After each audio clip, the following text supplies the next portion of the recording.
The Night Before Christmas by Clement C. Moore. 'Twas the night before Christmas when all through the house not a creature was stirring, not even a mouse. The stockings were hung by the chimney with care in hopes that St. Nicholas would soon be there.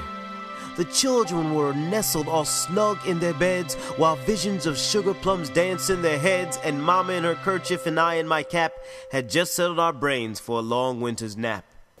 When out on the lawn there arose such a clatter, I sprang from my bed to see what was the matter.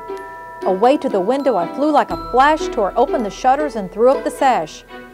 The moon on the breast of the new fallen snow gave the luster of midday to objects below, when what to my wondering eyes should appear but a miniature sleigh and 8 tiny reindeer. With a little old driver so lively and quick, I knew in a moment it must be St. Nick.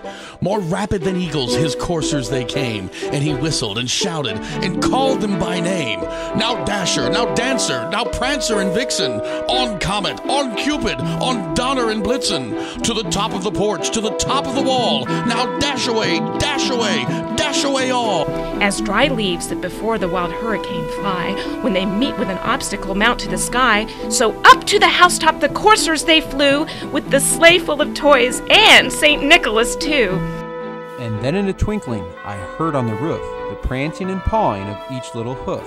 As I drew in my head and was turning around, down the chimney St. Nicholas came with a bound. He was dressed all in fur from his head to his foot, and his clothes were all tarnished with ashes and soot.